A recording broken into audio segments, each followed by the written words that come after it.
first thing you think of when I say AI and machine learning? Robots and machines taking over human jobs? Science fiction movies? I mean, yes, but what about a method for disease diagnosis and therapy? I didn't think of that. Disease diagnosis and therapy is one way we can use machine learning right now, and it doesn't involve robots taking over the world. Today, we're going to investigate the benefits of using AI and machine learning in diagnosis and treatment in Duchenne Muscular Dystrophy. I'm intrigued, but what even is AI and machine learning anyways? Machine learning allows computers to learn from data we give it so we can make decisions and predictions without us explicitly telling the computer specific things to do. Many algorithms are used so the computer can learn from new information and improve its performance over time.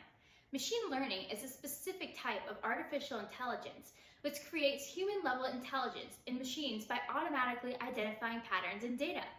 If we think of our brains, we do something similar where we update our internal models every time we do something. This is why we can get better at something over time, such as catching a ball. We can also harness this machine learning for understanding disease. That seems really cool, and a bit less scary than robots being used to take over the world. Exactly. It has a lot of potential in medicine. So how do we use it for Duchenne Muscular Dystrophy? Great question. Let's start off with talking about some ways machine learning is used for DMD diagnosis. Diagnosis of Duchenne Muscular Dystrophy involves multiple components, such as histology, clinical symptoms, and genetic tests, and specific diagnoses of severity and prediction of functional outcome can be facilitated with machine learning. In one study, they used ultrasound images and clustering of texture reconstruction to cluster people as ambulatory or non-ambulatory, and in severity stages as well.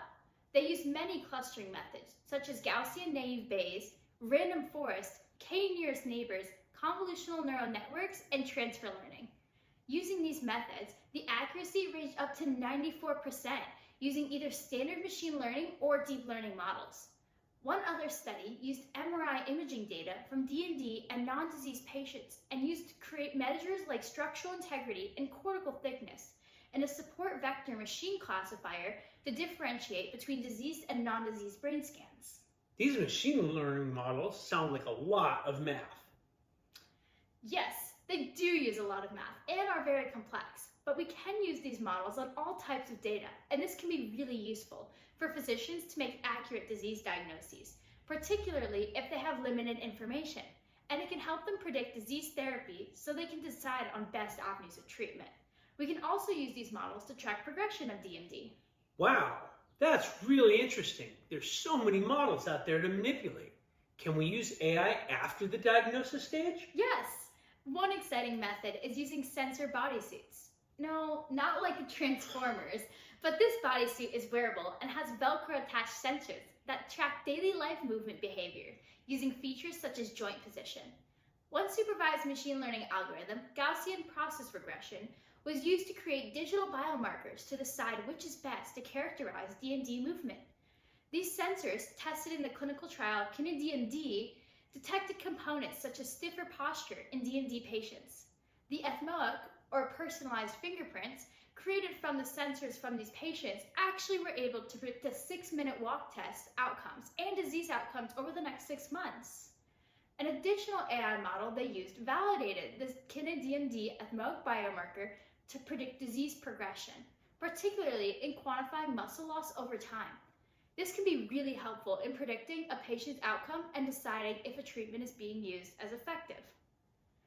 Another study used machine learning to measure energy expenditure using smartphone sensors to understand targeted approaches for obesity in DMD patients. They also saw that creating personalized predictions based on measured parameters from the DMD population specifically allowed for the highest accuracy in producing outcomes. Using AI and understanding disease and treatments is super interesting. Machine learning is really important in being able to use patient-specific analysis to predict disease outcomes and make diagnoses. Especially in DMD, which is so heterogeneous, using personalized techniques can be paramount in evaluating disease progression and treatment. This was so fun to learn about. Thanks!